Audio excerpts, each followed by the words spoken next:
NCP ছাড়া জুলাই সনদ স্বাক্ষর বৃহত্তর রাজনৈতিক ঐক্যে ঘাটতি তৈরি করেছে বলে মনে করছেন বিশ্লেষকরা।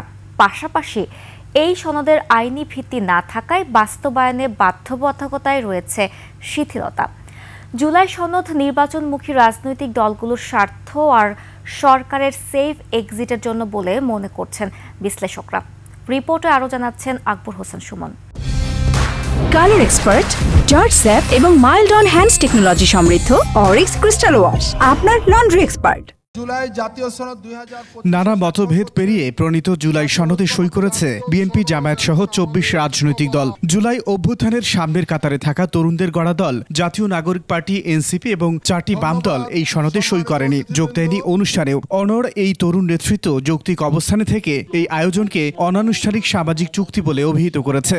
জুলাই সনদের অবশ্যই আইনি ভিত্তি প্রদান করতে হবে। কিছু আপত্তি, কিছু অসম্মতি বহাল রেখেই সনদ সই হয়েছে। পাশাপাশি এনসিপির মুখ ফিরিয়ে নেওয়া জুলাই সনদের অপূর্ণতা বাড়িয়েছে, হোঁচট খেয়েছে বৃহত্তর রাজনৈতিক ঐক্য। বাংলাদেশে জুলাই উত্তর সময়ে যে বড় রকমের রাজনৈতিক ঐক্য দরকার, সেই জায়গাটাতে খানিকটা হোঁচট খেল।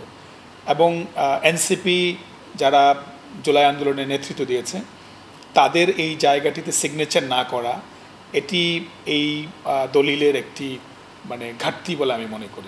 এক দল দেখছে যে নির্বাচন করলেই তারা ক্ষমতায় চলে যাবে, সুতরাং এই সনদ জাস্ট জিরো, এটার ফলাফল। এটা কোনো আইনি ভিত্তি নাই, এখন পর্যন্ত কোনো আইনি ভিত্তি হয়ই নাই।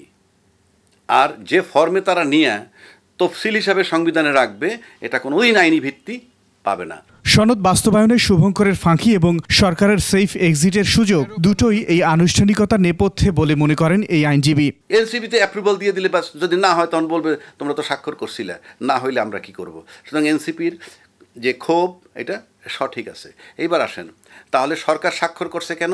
তার সেফ এক্সিট দরকার। এবং বড় দল যারা, তারা স্বাক্ষর করছে কেন? নির্বাচনটা দরকার, নির্বাচন করলে তারা ক্ষমতায় আসবে।